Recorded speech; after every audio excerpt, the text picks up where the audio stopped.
si Yusek. Yusek, Benny Antiporda ng DNR, kung Hefa Choy, sir.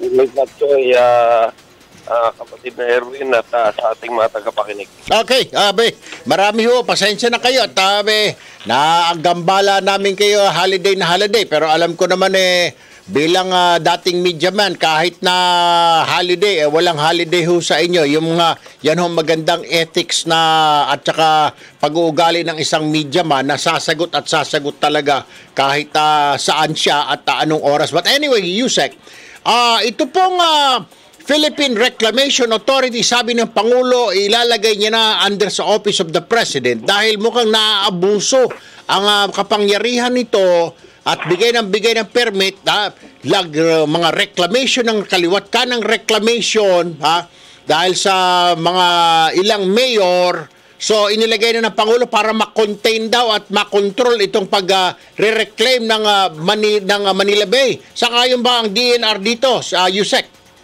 Well, sangayon po tayo dyan. Ito po yung pagpapatunay na talagang yung political will ng ating Pangulo sa tuwing siya po ay gagalaw ay talagang kapakanan po ng mamamayan ang kaniyang iniisip na po. And at the same time, ang DNR po ay kaisa po ng ating pong Pangulo sa kanyang adikain na magkaroon ng isang mas magandang kinabukasan ng ating pong bayan. Alright. Hindi lang po siguro Manila ba ito? Pag yung PRA, di po ba? Pag mga iba pang mga lugar na saklaw ng PRA, makokontrol na rin, makocontain na rin ng Pangulo at ng Office of the President, Yusek. Well, tama po kayo dyan. And of course, nakita rin siguro ng Pangulo na kailangan niya talagang pangasiwaan ng personal yan. Dahil nga rito naman sa issue nitong Manila Bay Rehab na po, isa po sa importanteng proyekto ng ating Pangulo itong Manila Bay Rehab. Kung kaya't ang nakikita po natin dito ay may connection din ito. Kung kaya't ganyan na naging pahayag ng ating Pangulo. Speaking of Manila Bay Rehab, sir, ano po ang reaksyon nyo rito? Ano masasabi nyo? Ang Makabayan Block, yung mga makakaliwa ng grupo, ay kontra at sinasabi ay palusot lang daw ito ng gobyernong rehab na ito dahil ang plano ro talaga, ang pinaka litrato ro ito sa bandang dulo na ay i-reclaim lang ang Manila Bay at lalagyan ng mga isla-isla dyan. Kaya ayaw nila, tutol sila na linisin yung Manila Bay na yan. Pangalawa, hindi raw makatao dahil maraming madidisplace. Pangatlo, yung mga basura daw, diyan kumikita yung mga hihirap nating kababayan sa mga basura diyan sa Manila Bay. So dapat daw hindi mo na pakialaman yan, Yusek. Ano po ang reaksyon nyo rito, sir? Well, yung ganyan pong mga aligasyon ay walang basihan, kung saan sinasabi nga po natin na sa halip na magbigay ng mga pahayag ay mas maganda po siguro tumulong po tayo sa gagawin pong paglilinis sa Manila Bay, no po? So yung sinasabi naman po nila tungkol po sa reclamation, hindi po natin maalis sa kanila yan, opinion po nila yan. But to see is to believe, kami po rito sa Manila Bay Interagency Task Force ay talagang desidido at kami po dead serious on cleaning up the bay, no po? Ito po pinag-uutos ng Korte Suprema, kung kaya ano pa man pong magiging malapit amin pong gagawin paglilinis ay amin pong pagtutulan. Alright. Sir, panghuli na lamang, alam ko nasabi nyo na ito at nag-warning kayo na huwag munang maligo sa Manila Bay. Pero sa sobrang linis na po yata ngayon ang baybaying dagat, wala na lumulutang ng mga basura. May nakikita na ako mga bata naglalangoy dyan kahapon ng isang araw sa Manila Bay. Yusek, pwede na ba lumangoy dyan?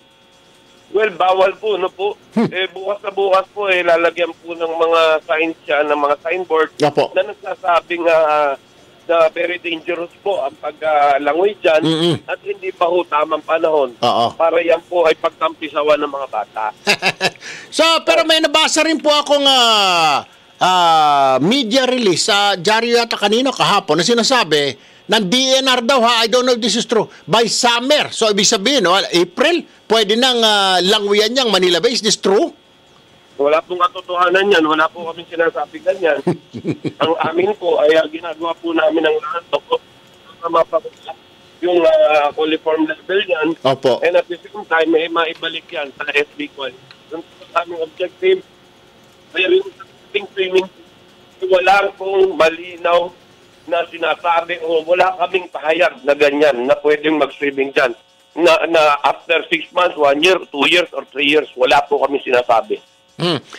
Panghuli na lamang, Yusek, isa pa, yung problema ng mga kababayan natin dyan, yung mga nakatira sa Estero, yung mga nakatira dyan sa Isla Puting Bato, wala silang CR, bagkos yung bahay nila, binutasan nila, at doon na jumijeb, so shoot sa dagat. Paano po ito? Patuloy na palutang-lutang yung mga jebs. Sa bagay, sabi nila, jebs lang naman, Sir Erwin, at saka ihi, hindi naman basura. At natutunaw naman daw yung jebs. Pasintabi po sa mga kumakain. Ano reaksyon nyo rito, Yusek? Well, sa atin po, hanggang wala pong relocation area pa, ito pong mga kapatid natin, no po? Pansamantala ay gagawan po sila ng communal na septic tank. Yun. And at the same time, magkakaroon po sila ng STP nila, yung floating STP po. Opo. Para malinis yung tubig nila bago i-release sa dagat. Aha. So, asahan po natin na mako-contain po natin yung pollution po ginagawa nila para hindi na po umabot sa karagatan. Nako. Ay, sana marinig kayo ng mga kababayan natin. Ilan mo kasi pag nakagawian na, sasagot sa'yo, nakagawian na namin, Yusek Benny, dyan na, diretso sa tubig, total, natutunan naman, total, kinakain naman ng isda yan ang kadalasang sagot, Yusek Ben. Pero bilang paglilinaw lang po, no, strictly temporary, no po? Opo. Temporary yan, habang hindi pa sila nagkakaroon ng relocation area po nila. And at the same time, yung relocation area nila, gaya po rin sa may Baseco, sa may Isla Puti Bato. Hanggang maaari po, nag-iisip po tayo dyan na gawing yung on-site na po. Kung sila, doon na mismo magtatayo ng relocation nila. Magtatayo po ng main site. Yan po yung mga kinoconsider natin. And at the same time, kinoconsider din po yung Balik Probinsya program at yung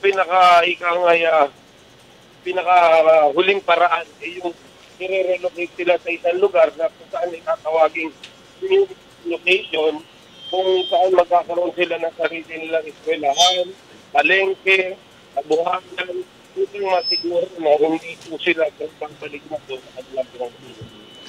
Yusek Benny Antiporda, DNR. Sir, maraming salamat. Magandang umaga muli. Kong Hey Fat Choy, sir. Salamat po sa lagi po natin sa kanila. Thank you po, thank you. Samantala, nasa linya rin po ang kalihim ng Department of Health. Walang iba kundi si Secretary Francisco Duque III. Secretary, magandang umaga po. Oy, magandang umaga sa iyo, Erwin. Sa wakas, nagkatugma din yung ating schedule. Alam ko pag hindi kita natawagan, tinitignan ko agad ng Facebook. Alam ko, nandoon ka, nag-inspeksyon ka doon. Din eh. So sabi ko sa mga tao, huwag nyo nang gambalain at nag-inspeksyon yung mama at may mga kausap. Anyway, kaya kami na una po sa lahat. Kong Hey Fat Choy po. Happy Chinese New Year, yes, sir. Kong Hey Fat Choy. Sir, mga 2 days na nakikita ko, may mga ilang bata kasama magulang like tatampisaw, nagsiswimming na dyan sa Manila Bay. Sabi ng DNR, hindi pa raw po pwede. So, ano mga sakit na makukuha pag pinilit mo magsiswimming na dyan sa Manila Bay kasi sagbi daw ng ibang magulang, wala naman ng basura, Erwin. Pwede na yata at medyo malinaw-linaw na ang tubig. Ay, hindi pa pwede yan kasi mahigit 370 plus most probable number per 100 ml. Ang sinasabi nga ng DNR, it has to be below 270 mpm per 100 ml. Ito, para mapaliwanag ko lang, ibig sabihin nito, yung bacterial count per 100 ml, yung mpn, most probable number na more than 270. Ang range niya mga 100 to 270. Pero kasi kami, mas stricto kami. Dapat 100 ml, 100 mpn per 100 ml. So, yun yung bilang ng bakterya na nagkukos ng typhoid, cholera, dysentery, diarrhea. So, yung mga coliform pero pag ang sagot naman ng ilang magulang, hindi naman namin iinumin yung tubig, Secretary, hindi naman namin lulunukin, magsiswimming lang naman kami. Ano namang masama nun, hindi naman iinumin ng anak ko yung tubig. ay masama. Unang-una, hindi nila masabi kung talagang hindi pa nila mainom. Yung mga ibang mga swimmer na marunong na, minsan nakakainom ng tubig eh. Sila pa kaya. Pangalawa, yung kanilang balat. Hindi naman nila pwedeng takpan yung balat nila pagka lumalangoy sila. Ano nila ng plaster, yung buong katawan nila. Mummified. Tapos yung mata nila, hindi naman pwedeng laging nakasara yan. Papasok at papasok ang tubig. So, skin infection. So, ibig sabihin kakapit yung mga ito, kahit na hindi nila inumin yung tubig, papasok sa mga buto, sa ilong, sa tenga yung tubig. Tama ka dyan. Pati tenga, pati mata, magiging sanhi ng infection. Ang nakakatakot pa yung mga batang babae, alam mo, pumasok na doon sa kanilang mga ari, yung mga batang lalaki, pumasok sa kanilang mga puwerta. Diyos ko po. Magkakaproblema tayong malaki dyan. Kaya nakikiusap po tayo sa mga magulang. Huwag po natin hayaan magtatampisaw yung mga anak ninyo dyan sa mga Manila Bay dahil mahaba-haba pang panahon bago natin talagang magawang ligtas ang Manila Bay. Kaya, so it doesn't mean to say, Secretary, kahit na wala ng basura sec, wag pa rin dahil wala pang clearance sa inyo. Oo, yung coliform count yan ang pamantayan, yan ang standard natin, yung coliform count, yung mikrobyo, sanhi ng maraming sakit. So wag muna tayong, wag natin isugal ang kalusugan ng ating mga anak para lang sa panandalian na kasiyahan. Maliho yan. Karoon kasakit, hindi mahirapan. Tama. Maligo na lang siguro sa banyo, sir. Sa balde, timba. Sa balde, malinis. Anyway, Secretary Francisco, sir, matanong ko, punong-puno ang mga ospital ng mga pasyente, bata, matanda, pare-pareho sinisigaw, lagnat, ubo, sipon. Anong klaseng virus ito? Influenza? Matagal na, ilang linggo na ito. Ako, tinamaan din. Nag-antibiotics ako. Ano ba? Influenza season? Paano maiwasan yung mga ganitong sakit? Tama ka, Erwin. Yung influenza season, namamayagpag na ito ngayon dahil nga taglamig, tapos biglang iinit. Yung trangkaso sa Tagalog. Ang tawag natin nito, influenza-like illness o trangkaso. Umaabot na 120, 150, 160,000 yan kada taon. So, kailangan ang kalinisan pang personal hygiene, yung maghugas ng kamay, kumanta ng happy birthday, para yung palad at likuran ng kamay at saka yung mga dali-dali talagang sabunin ng mga 20 seconds. Pangalawa, akala ko, Sek, pag influenza airborne, hindi siya actually pag nakipagkamayan ka. Well, alam mo, pwedeng airborne, pwedeng direct contamination. So, yung nakipagkamayan ka na may sipon, nangulangot, tapos nakipagkamayan sa'yo, tapos ikaw naman, kinamot mo din. Diretsong lipat ng mikrobyo, virus, at kung ano-ano, fungus. So, lahat yan ay pwedeng humantong sa malubhang karamdaman, pwede magkaroon ng bacterial superinfection, tapos pwede magkaroon din ng pneumonia kapag ito ay napabayaan na pwede ikamatay. Alam mo, pang-apat na pinaka-karaniwan sanhi ng pagkamatay ng mga Pilipino, lalo na sa mga bata, pneumonia. Mga batang-bata. So, you're saying, Sek, pag medyo iba ng pakiramdam, ilang araw nang hindi bumababa ang lagnat, 2-3 araw, kailangan pumunta na sa doktor. Pumunta na sa doktor para nakakasiguro tayo, maresetahan kayo ng tamang gamot, tamang prescription, hindi ko pwede mag-self-medicate. Dahil self-medication, may sariling problema ang ginagawa ang self-medication. Baka magkaroon ng resistensya yung mikrobyo, sa susunod na iinom kayo, wala nang epekto. Ngayon. Antimicrobial resistance ang tawag doon. At saka yung gumamit ng panyo, ng tissue, pagka sumingha, inumo, yung cough etiquette, importante yun, may takpan ang labi para at saka at least mga 1 to 2 meters away bago ka sumingha. Tapos ilagay mo sa bulsa mo, huwag mong iiwanan sa lamesa, sa upuan, dahil pagka nadampot yan, sigurado mahahawaan kung sino man yung dumampot. Naka. Anyway, maraming salamat po, Secretary Francisco Duque III, sa iyong paalala. Magandang umaga po, mabuhay po, Secretary. Magandang umaga po kayo, Jorge Fatchoy, sa lahat ng iyong tagapakinig. Thank you po.